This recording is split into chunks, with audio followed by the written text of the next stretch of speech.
You check your bank account again, same number, maybe slightly worse than last week. You have been working hard. You have been trying, and yet nothing moves. The obvious answer is better habits, a better budget, a better plan. But the real answer is far stranger than that. Because the thing keeping your bank balance stuck isn't in your spreadsheet. It isn't in the economy. It isn't even in your behavior. It's in the mirror. Specifically, it's in the picture you carry of yourself every time you stand in front of one. And once you understand how that picture got there, you will never look at a financial decision the same way again. Let's start somewhere unexpected. Think back to the house you grew up in. Not the physical layout, the feeling of it, the way money was talked about or wasn't talked about. Think about the things that were said when a bill arrived, the things that were said about people who had more, the things said, sometimes quietly and sometimes not, about what was realistic for people like your family. You didn't choose any of that. It just happened around you. And your brain, in its most impressionable and most absorbent state during those years, took it all in. It did exactly what brains are designed to do. It built a model, a working picture of how the world operates, who succeeds in it, and where you fit inside it. That model became your financial self-image. And here's the strange part. Most people are still running that same picture right now, as adults, making decisions that determine the entire shape of their financial life, from a model built by a child who had no idea that model would one day be running the show. Research studying something called financial identity has found something specific and important. Your financial identity plays a direct role in the financial behaviors you engage in as an adult, not a vague, inspirational role, a measurable, documented behavioral role. Who you believe yourself to be around money predicts what you actually do with it. That's not philosophy, that's research. Here's a way to picture how this works. Imagine your financial life has a thermostat, not the kind on your wall, an internal one, set years ago to a temperature that felt normal for the environment you grew up in. And whenever your financial situation starts moving significantly above or below that setting, the thermostat kicks in and brings things back to where they feel familiar. Most people have experienced this without ever having a name for it. You save a larger amount than usual, and then something unexpected wipes it out. You start a business that begins to gain traction, and then, almost imperceptibly, you stop doing the things that were making it work. You get closer to a financial goal than you've ever been, and then, somehow, you quietly sabotage it. Not consciously, not deliberately, just quietly. Just enough. This isn't bad luck. It isn't coincidence. It's the thermostat doing exactly what thermostats do, maintaining the temperature it was set to. Psychologists call the force behind this your drive for identity consistency. It's a deep, automatic drive your brain has to make sure your behavior matches your internal picture of who you are. Research has established this across decades of study. It operates below your conscious awareness, and it is more powerful in most situations than willpower. Think about that for a second. More powerful than willpower. The thing most financial advice tells you to deploy more of is regularly outrun by a picture of yourself you didn't consciously choose, a picture you have probably never deliberately examined. That's the trap, and it runs so quietly that most people never even notice it's there. Let's go deeper into this, because understanding where the picture comes from is what makes it possible to change it. Your financial self-image wasn't built from logic. Logic came later. The image was built from experience, from what you watched, from what you absorbed, from what the adults around you normalized, feared, celebrated, and avoided when it came to money. Research on how people develop their money habits early in life has consistently found that your family background and early money experiences are among the strongest predictors of your adult financial behavior patterns. Not because your parents sat you down and taught you their financial beliefs, but because you watched them. You absorbed the emotional atmosphere around money. You heard what was said and noticed what wasn't. And your brain filed all of it under, "This is how money works, and this is where people like me fit inside that story." Here's what makes this particularly powerful. The beliefs formed during those early years don't feel like beliefs. They feel like facts. They sit so deep in the background that most people never think to question them at all. They just live by them. and build an entire financial life shaped by a story that was handed to them before they had the tools to evaluate it. Some of those stories are useful. Some were accurate for the environment they came from. But many of them are not accurate for the financial environment you're living in now. And the ones that aren't accurate aren't just neutral. They're actively working against you every day, below the surface, without any fanfare. Things like money is always going to be tight. Wealth is for a different kind of person. Wanting more than enough is greedy or unrealistic. Financial security is something other people achieve. None of these is a fact. Every single one of them is a belief. But if it was absorbed young enough and reinforced often enough, it runs with the authority of a fact. And facts don't get questioned. They just get lived. There's a specific part of this trap that deserves its own explanation, because it's the part that makes the whole thing so hard to break out of on your own. When your internal picture of yourself is built around financial struggle, every financial setback hits differently than it would for someone whose internal picture is built differently. For most people, a financial mistake carries weight beyond the practical consequence of the mistake itself. It carries the weight of confirmation, proof. Of course this happened. Of course I couldn't make that work. Research has documented what happens next. When people experience something that undermines their sense of who they are, one of the most common responses is they spend money. You buy something, not because you need it, because the act of acquiring something temporarily restores a sense of adequacy that just got knocked down. Read that again. A blow to your financial self-image makes you more likely to spend money, which damages your finances further, which delivers another blow to the self-image, which makes you more likely to spend again. This is a loop. It runs automatically, and it is powered directly by the gap between the financial life you're trying to build and the internal picture that refuses to believe you deserve it. Research from the University at Buffalo studied what happens specifically when people tie their sense of self-worth to their financial success. The findings were stark. When your sense of worth is tied to your financial performance, you make more comparisons around money. You constantly measure yourself against what others appear to have. You feel less control over your financial life. You become more emotionally reactive when your financial security feels threatened. And emotional reactivity is the enemy of sound financial decision-making.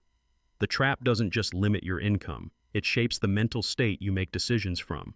And a reactive, shame-driven, comparison-focused mental state makes every financial decision harder and more prone to error. Here is where the science gets genuinely fascinating and genuinely uncomfortable. Two researchers, Sendil Mullainathan from Harvard and Eldar Shafir from Princeton, spent years studying what happens to your brain under financial pressure. Not the physical experience of having less money, the mental experience of feeling like you don't have enough, the mental pressure of it. What they found changed how researchers think about financial behavior entirely. The experience of financial pressure, the constant mental management of not having enough, actively consumes your mental energy. Mullainathan and Shafir called it a bandwidth tax. Your mental energy is the total mental resource your brain has available for thinking, planning, deciding, and controlling impulses. The tax is a portion of those resources getting diverted, without your choosing, to managing the mental pressure of feeling like you don't have enough. And the portion diverted is significant. In their research, when people who were worried about money were prompted to think about difficult financial problems, their performance on thinking and mental control tests dropped measurably. Not because they were less intelligent, but because the mental load of financial worry was occupying resources that would otherwise power those functions. Think about what that means in practical terms. Every time you're worried about money, a portion of your mental capacity is offline. The capacity for long-term planning, for evaluating consequences, for seeing opportunity, for making careful, deliberate decisions. All running at reduced power because the feeling of financial pressure is consuming the mental energy those functions run on. And if your internal picture is built around scarcity, you are worried about money more often than you probably realize. And here's the cruelest part of what Mullainathan and Shafir found. Financial pressure doesn't just consume your mental energy. It creates tunneling, a narrowing of your mental focus toward the immediate problem at the direct expense of everything else.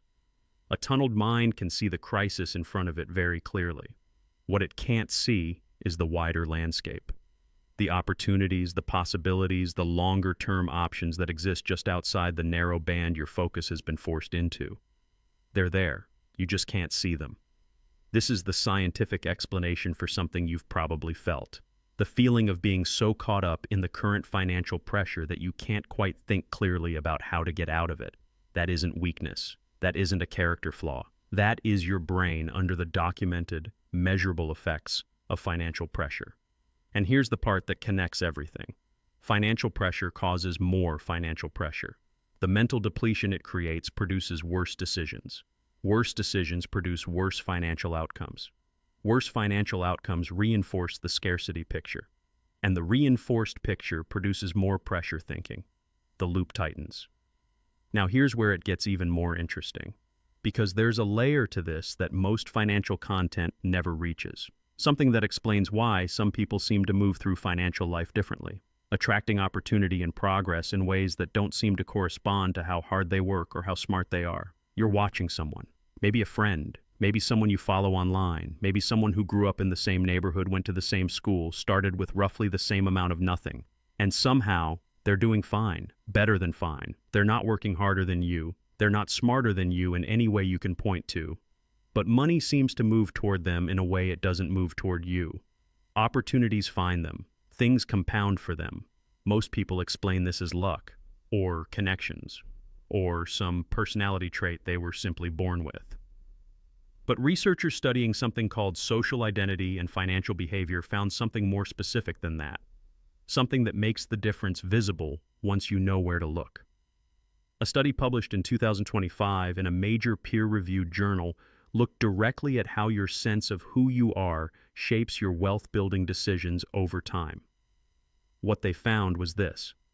People make financial choices partly to preserve their sense of identity and their sense of belonging to a particular group, not consciously, not deliberately, but consistently, automatically, in ways that add up to entirely different financial lives over time.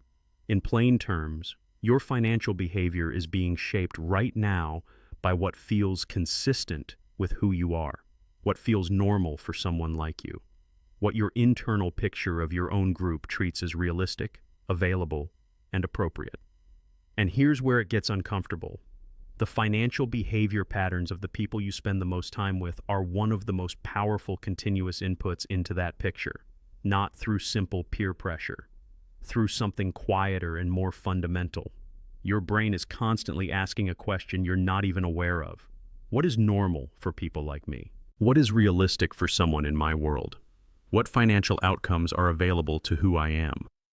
The person who seems to attract money effortlessly is often simply a person whose internal answer to that question is different from yours. Their picture of what's normal includes financial progress. It includes investing as a regular, unremarkable habit. It includes asking for more as something people simply do. It includes financial security as an expected destination rather than a distant fantasy. They didn't necessarily choose that picture either. It was built by the same process that built yours.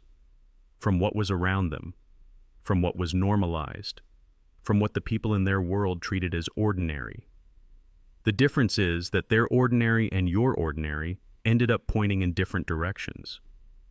This is what researchers mean when they talk about identity economics. The idea that people make financial sacrifices and financial choices in order to maintain consistency with their identity and their sense of where they belong. It's not rational in the traditional economic sense, but it's deeply human, and it produces real, measurable, compounding differences in financial outcomes over time. The practical implication of this is specific and worth sitting with. Deliberately and consistently expanding your exposure to people who treat financial planning, investing, and long-term wealth building as normal rather than exceptional is a genuine intervention on your financial life. Not just inspiration, not just motivation, an actual input into the internal picture that is running your financial behavior. Your brain updates its model of what's normal continuously. The people you spend time with, the conversations you're part of, the financial behaviors you watch people around you treat as ordinary, all of these are live inputs into that update. Changing those inputs changes the model. Changing the model changes the behavior. And changing the behavior, compounded over years, changes the outcome. Now let's talk about why the most obvious response to all of this, simply trying harder, doesn't break the trap. Because it runs directly against the most natural instinct when you're stuck financially. And understanding why it fails is just as important as understanding what works. The research on the drive for identity consistency shows that the further your behavior moves from your internal picture, the more mental friction it generates. And friction is exhausting. Sustained against a sufficiently strong internal picture, the willpower required to keep pushing against it depletes. Research has consistently shown willpower is a limited resource. It weakens under sustained use. It weakens faster under stress. And the conditions under which most people try hardest with their finances, under financial pressure, under stress, under the weight of shame and comparison, are precisely the conditions that deplete willpower fastest. So the person who pushes hardest, grits their teeth the most, tries the most approaches, and still ends up back where they started, isn't failing because they lack discipline. They're experiencing the predictable outcome of throwing willpower at a problem that willpower alone cannot solve. Because the problem isn't at the level of willpower, it's at the level of identity. There's a second layer to this that makes it even more important to understand. Research has found that when people experience a threat to their identity, one of the responses is increased spending. The shame of trying and not succeeding enough produces the impulse to spend, which makes the financial situation worse, which makes the next attempt harder. Trying harder in this context doesn't break the cycle, it accelerates it. So what actually works? The research doesn't just describe the problem, it points towards specific, actionable directions for breaking out of it. None of them involve trying harder at the same things. All of them involve working at the level where the trap actually lives. The first thing that breaks the trap is making the picture conscious.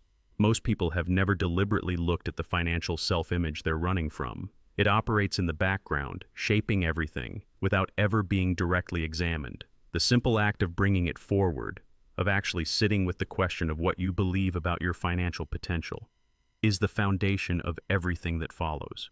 Where did that belief come from? And is it still true? This isn't comfortable. Looking directly at a picture you've never questioned, especially when that picture has been limiting you for years, generates resistance. But research on genuinely questioning and reconsidering your identity has found something consistent.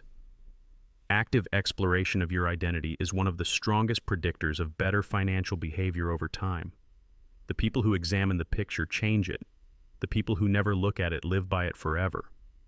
The second thing that breaks the trap is replacing vague intentions with specific, completed actions. Research found a direct link between your sense of self-worth and better financial behavior. But self-worth in the financial area isn't built through thinking differently about yourself. It's built through doing things that generate genuine evidence of financial capability. Every time you complete a specific financial action you previously avoided, opening the statement, setting up the automatic transfer, having the difficult conversation, making the contribution, you add a real data point to the internal picture. Over time, enough real data points create a different picture, not because you talked yourself into it, because you behaved your way into it, one small, specific, completed action at a time. This is the process. You don't think your way to a new financial self-image. You behave your way there, one completed action at a time, building a new set of real memories that the internal picture eventually has to accommodate. The third thing that breaks the trap targets the financial pressure mindset directly. The research by Mulanathan and Shafir found that the mental energy consumed by financial pressure is restored when the immediate financial stress is relieved, even modestly, even temporarily. This is why building even a small, genuine financial cushion, a real emergency reserve, however modest, has effects on your thinking and decision-making that go far beyond its financial value. It doesn't just provide a practical cushion, it reduces the mental load that financial pressure has been placing on your brain.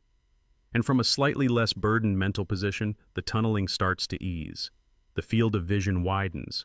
Options that were always there start to become visible again. The goal here isn't becoming wealthy overnight. It isn't building a perfect financial plan. It's creating enough of a mental safe base that your brain stops running in full pressure mode. Because from even a slightly less pressured mental state, everything else, the planning, the decision-making, the ability to see and pursue opportunity, becomes more accessible. The fourth thing that breaks the trap is changing the social inputs that shape your sense of what's normal. Research on social identity and financial behavior found that people make financial choices partly to stay consistent with their social group's habits.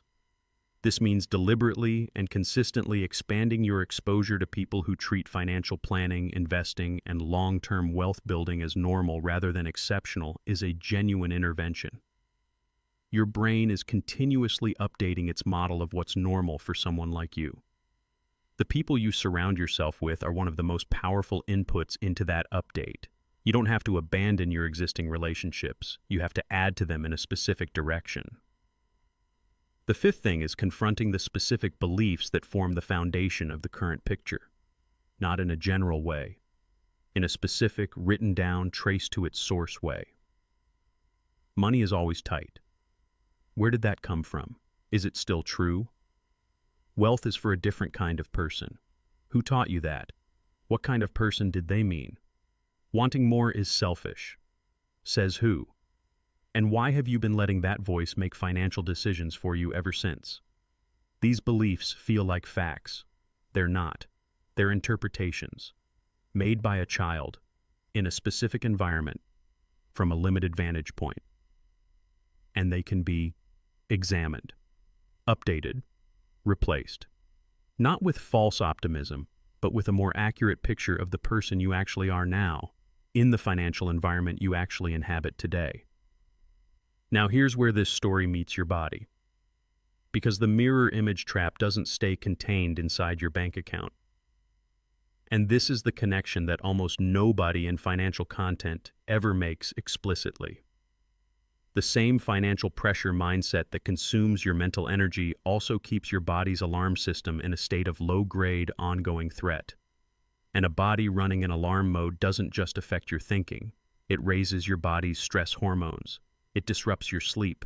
It suppresses the systems responsible for recovery, repair, and long-term physical health. The financial pressure and the biological damage are not two separate problems. They're the same mechanism expressing itself in two different systems simultaneously.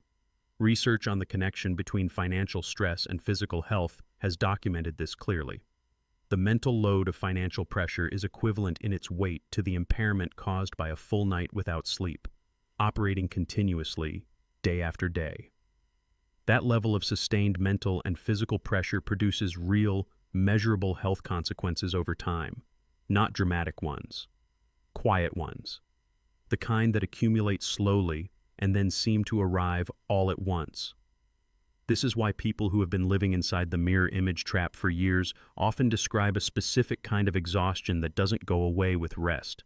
It isn't physical tiredness in the simple sense. It's the exhaustion of living under sustained psychological pressure that never fully releases. The exhaustion of a body that has been running in low-grade alarm mode for so long it has forgotten what a genuine resting state feels like. And here's the connection that closes the whole picture. The health consequences of that sustained pressure, the disrupted sleep, the elevated stress hormones, the reduced mental capacity, the impaired decision-making, feed directly back into the financial situation. Because a person who is mentally depleted, emotionally reactive, and physically worn down makes worse financial decisions. Not because they've gotten less intelligent, but because the biological systems that support good decision-making are running at reduced capacity. Run at reduced capacity by the very financial stress those decisions are supposed to resolve. The financial stress damages the biology. The damaged biology produces worse financial decisions. The worse decisions create more financial stress. The more financial stress deepens the scarcity picture. And the deepened picture reinforces the mirror image that started the whole loop running in the first place. This is why treating the financial symptoms without addressing the identity at the root changes nothing in the long run. You can fix the budget and leave the picture intact. You can increase the income and leave the picture intact. You can pay off the debt and leave the picture intact. And within months or years, the picture will have quietly reconstructed a financial reality that matches it. Because that's what pictures do. They generate the evidence that confirms them. Now here's something that philosophers, teachers, and thinkers have observed across thousands of years and dozens of cultures, long before anyone had the tools to study it scientifically. What a person believes about themselves shapes what they do. What they do shapes what they get. And what they get reinforces what they believe. They didn't have brain imaging machines or long-term studies. But they were watching the same human pattern that researchers are now documenting with data. The picture comes first. The reality follows. The mirror image trap isn't new. Every generation has run it. Every culture has built versions of it. Every family has passed it down, usually without meaning to, often while trying to protect their children from the pain of wanting more than they believed was available. What's new is that we now understand the mechanism precisely enough to interrupt it. We know that the financial pressure mindset consumes mental energy measurably. We know that the drive for identity consistency drives behavior back toward familiar patterns automatically. We know that self-worth, built through genuine repeated action, shifts the internal picture over time. We know that your social environment continuously shapes what you consider normal and possible for yourself. We know that the financial and the biological are not separate systems but one system, feeding each other in both directions. And we know that the picture can be changed, not through affirmations stuck to a bathroom mirror, not through forced positivity that papers over real beliefs without examining them, through the slow, specific, honest work of looking at the picture directly, tracing it back to where it came from, questioning whether it's still true, and then building one completed action at a time, one real data point at a time, a new picture that reflects not who you were told you were in someone else's house, in someone else's financial world, but who you actually are now, and what is actually available to you. You are not stuck because you lack discipline. You are not stuck because you lack intelligence. You are not stuck because the economy is against you or the timing is wrong or the opportunity hasn't arrived yet. You are running a picture of yourself that was built without your conscious participation, in circumstances that had their own limits, by experiences that were real but are no longer current. That picture has been running quietly, below the surface, shaping every financial decision you've made, every opportunity you've noticed or ignored, every level of success you've allowed yourself to reach before unconsciously pulling back. It has been doing this reliably, automatically, and completely invisibly for as long as you've been making financial decisions. But here's what that means. The picture was built, which means it can be rebuilt. The thermostat was set, which means it can be reset. The model was formed by inputs that happened to you before you had any say in them, and inputs can be changed, deliberately, specifically, with the understanding of exactly how the mechanism works that you now have. Stop looking at your spreadsheet. Start looking at the picture. Find where it came from. Question whether it's still true. Build the evidence, one completed action at a time that tells a different story. Change the social inputs that shape your sense of what's normal, and watch what happens when the thermostat is finally reset to a temperature that belongs to the life you're actually trying to build, rather than the one someone else built around you years ago. The person who was always capable of this was never missing. They were just buried underneath a picture someone else painted first. It's time to paint your own. Have you ever caught yourself pulling back from a financial goal right when you were getting close? I want to know what happened. Tell me in the comments. And if this hit close to home, subscribe. Because every week we go exactly this deep into what's actually shaping your financial life and what you can actually do about it.